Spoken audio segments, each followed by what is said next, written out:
മാധ്യമം podcast. Editorial 2025 August 4 തിങ്കൾ.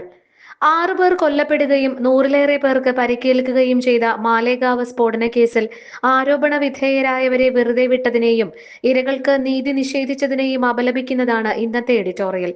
കുറ്റമുണ്ട്, ഇരകളുണ്ട്, കുറ്റവാളികളില്ല, ശിക്ഷയില്ല.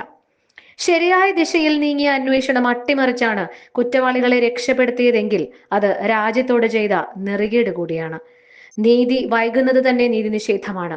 എന്നാൽ നീതി വൈകിപ്പിച്ച ശേഷം അത് പൂർണ്ണമായി നിഷേധിക്കുക എന്ന ഇരട്ട നീതിയാണ് മാലേഗാവ് ഭീകരാക്രമണത്തിന്റെ ഇരകളോട് നമ്മുടെ ഭരണനിർവഹണ നീതിന്യായ സംവിധാനങ്ങൾ ചെയ്തത്.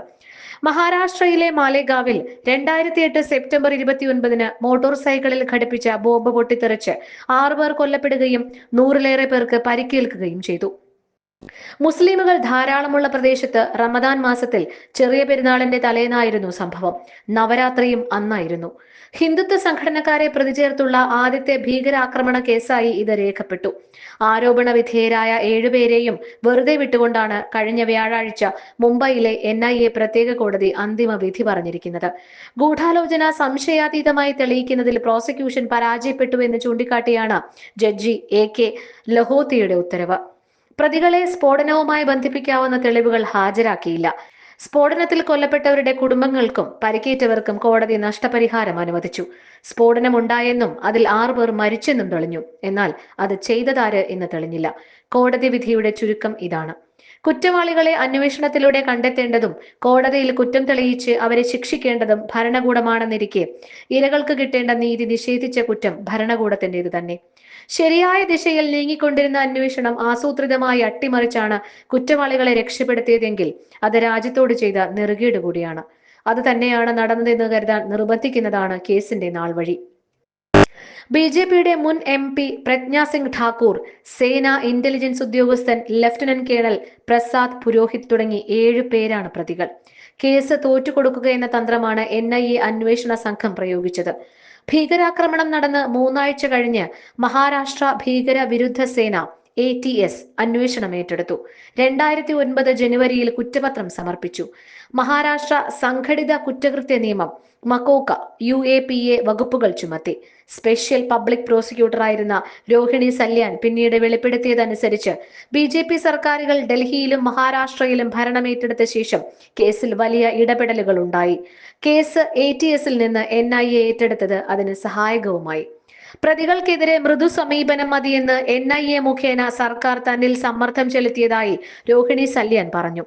ഏതായാലും കേസ് പതുക്കെ ദുർബലമായിക്കൊണ്ടിരുന്നു. മക്കോക്ക വകുപ്പുകൾ ഒഴിവാക്കി.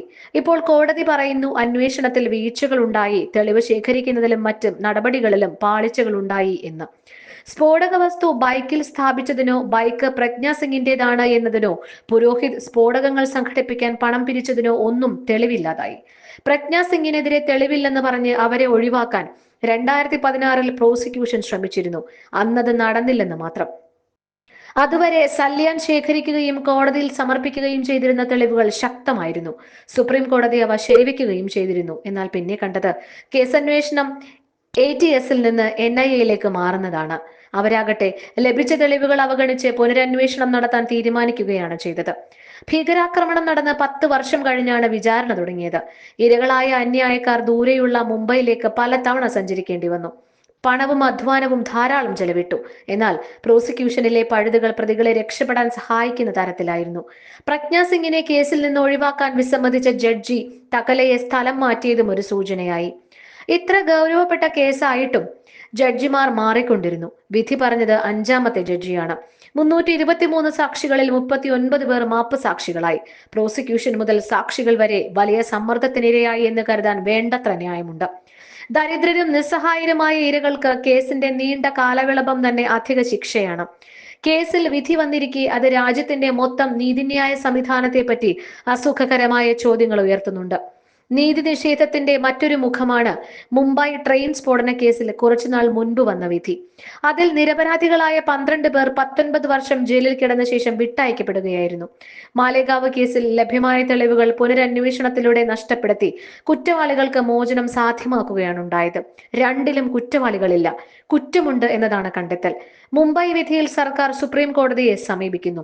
മാലേഗാവ് വിധിയിൽ അത്തരം ആലോചനകൾ ഉള്ളതായി അറിവില്ല. കുറ്റവാളികൾ രക്ഷപ്പെടുകയും നിരപരാധികൾ വെറുതെ ജയിലിൽ കിടക്കുകയും ചെയ്യുന്ന വിചിത്ര നീതി തിരുത്താൻ എന്തുണ്ട് വഴി? മാധ്യമം പോഡ്കാസ്റ്റ്.